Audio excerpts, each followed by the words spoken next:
Le ministre de la Réconciliation était à Ménaka hier pour une visite. Malgré les aides, la situation humanitaire reste précaire. Le marché de légumes de Gao a été ravagé par un incendie hier mercredi. Les dégâts sont importants. Sport football, la Côte d'Ivoire s'est qualifiée pour la finale de sa CAN. De l'enfer au paradis, les équipes revenues d'ailleurs, le dossier à suivre en fin d'édition. Mesdames et messieurs, bonsoir. Après la reprise du transport des marchandises le lundi 5 février sur le tronçon Ansongo-Ménaka, c'est une délégation ministérielle conduite par le ministre Ismaël Ouagué qui a séjourné hier mercredi 7 février à Ménaka, qui traverse une crise humanitaire sans précédent. Paulia Pinguesson. Le trafic entre Ansongo et Ménaka était interrompu depuis plus d'une semaine à cause de l'insécurité. Mais avec ces reprises, la population peut pousser un ouf de soulagement, car cela va réduire la souffrance des populations de la région. Les véhicules sont escortés par l'armée malienne et ses partenaires. Les médicaments se faisaient rares dans la ville de Ménaka depuis quelques semaines, suite à l'embargo imposé par des hommes armés depuis le 10 janvier dernier. Un premier vol humanitaire du Comité international de la Croix-Rouge est parti ce mardi 6 février dans la ville avec à son bord des médicaments. Le prix de certains denrées de première nécessité ont explosé, alors que d'autres sont introuvables dans la ville. Face à la situation, la société civile de Ménaka a rencontré les autorités administratives le week-end dernier.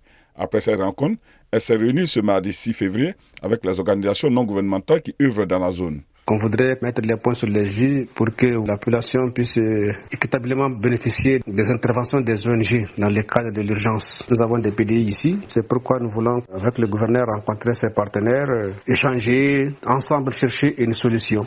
Au même moment, à la frontière avec l'Algérie, les transporteurs retrouvent leur chemin après une intervention des forces armées maliennes menée ce dimanche 4 février. Selon des sources locales, les opérations qui ont concerné les localités de Ikadawatan, Inkalid et Ifaragdan ont permis aux transporteurs de marchandises de circuler. Ces transporteurs étaient bloqués depuis quelques mois par les groupes armés qui ont instauré un blocus sur les marchandises vers les régions du Nord. Dans la région, la situation sécuritaire reste volatile en raison de la présence des groupes armés terroristes, notamment l'État islamique au Sahel. Une situation qui affecte les échanges commerciaux. Les déplacements pour les foires sont devenus difficiles, voire impossibles. L'International Rescue Committee a prévu dans son rapport publié le 2 février 2024 que les conditions humanitaires s'aggravent à Ménaka avec l'arrivée la semaine dernière de plus de 4000 personnes déplacées dans la zone. Le ministre de la Réconciliation nationale, le colonel Ismaël Ouagué, accompagné de son homologue de la santé et du développement social, le colonel Assamba Diallo Touré, a effectué un déplacement ce mercredi 7 février 2024 à Ménaka. L'objectif de cette visite était de distribuer des vivres aux déplacés et aux couches les plus vulnérables de la cité de Yaskia et de Ménaka. Les dons distribués lors de cette opération étaient composés de mil, d'huile et de pâtes alimentaires. Ces denrées de base sont essentielles pour répondre aux besoins nutritionnels des personnes touchées par le conflit et les déplacements forcés. Ces actions visent à aider les habitants à se remettre des conséquences des conflits et à reconstruire leur vie. Elle contribue également à répondre aux besoins humanitaires immédiats et à promouvoir le développement social dans les régions touchées par les troubles. Après le démantèlement d'un vaste réseau de fraude ayant entaché la crédibilité du concours de recrutement direct de la fonction publique de l'État 2023, qui a fini par être annulé dimanche dernier, l'enquête ouverte a permis de démasquer plusieurs cadres du département impliqués dans ce réseau.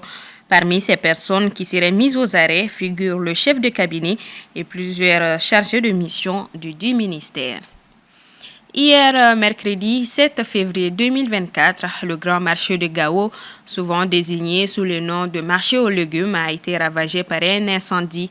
Des scènes de chaos indescriptibles avec d'importants dégâts matériels. Soumaïla Fani. Hier matin, un incendie d'une rare violence a ravagé le marché central de Gao, semant le chaos et la panique parmi les nombreux commerçants et clients présents.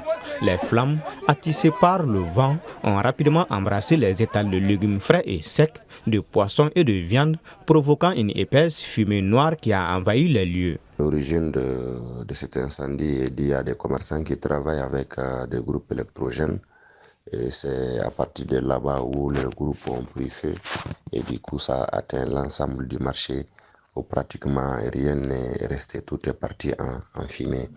Donc Il fallait être là pour voir comment les gens sont devenus inefficaces devant la situation. C'est pas tout le monde est resté bouche bée et on ne peut que rendre gloire à Dieu à toutes circonstances. Fort heureusement, aucune perte humaine n'est à déplorer.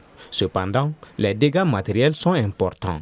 De nombreux commerçants ont perdu l'ensemble de leurs biens et se retrouvent aujourd'hui sans ressources. Il faut rappeler que le marché est à sa 3e fois. En 2008, c'était la même chose. En 2013, pareil. Et hier, 7 février 2024, donc le marché des légumes est à sa 3e fois où l'incendie emporte les biens des gens. Bon, l'impact, c'est clair. Gao est déjà dans une situation d'une cherté de la vie extraordinaire avec la flambée des prix des denrées de première nécessité. Et si aujourd'hui, à l'approche, à la veille du mois de carême, et que le marché des légumes prend feu, que tout est parti en fumée, l'impact est clair. Ça va plonger encore la région Gao dans une situation très, très inconfortable en termes de cherté et en termes aussi de croissance économique. Des femmes, principales occupantes du marché, ont été prises de panique et se sont précipitées pour sauver leurs marchandises et retrouver leurs proches. Des scènes de chaos indescriptibles se sont déroulées. Aujourd'hui, 8 février, a eu lieu à l'école de maintien de la paix la restitution de l'étude sur la participation des femmes dans le processus de médiation de paix au Mali, menée par le CARES, EMP, ABB et financée par la Fondation Friedrich Ebert avec la participation d'organisations internationales, d'ONG et d'institutions étatiques maliennes. Djanaba Samake y a pris part. Après plusieurs mois d'études et de recherches sur la participation des femmes dans le processus de médiation de paix et de résolution des conflits au Mali, la journée d'aujourd'hui a été consacrée à la restitution des résultats de cette étude de cas.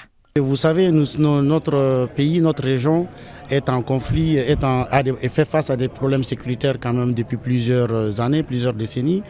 Et beaucoup d'efforts sont faits, et notamment dans le domaine de la médiation et de la résolution des conflits. Ce que nous ne savons pas et ce qui n'est pas beaucoup documenté, c'est vraiment la participation des femmes à ces différents processus.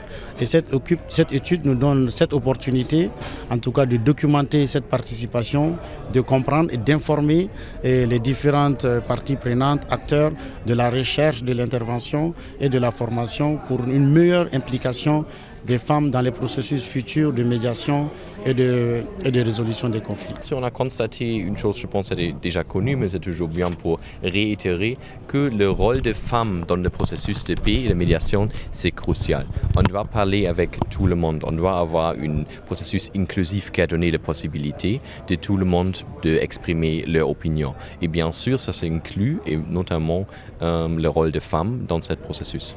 L'étude a été fortement saluée par les femmes.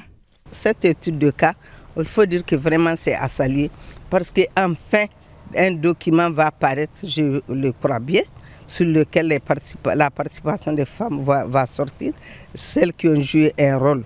Le rôle va être décrit, à quel moment et quelle était la personne qui l'avait joué, et aussi les groupements d'ensemble qui ont fait les plaidoyers. Ça aussi, ça va être reconnu et ressorti. Et donc, c'est vraiment à saluer, il le fallait. Les femmes du Mali ont suffisamment marqué leur terrain.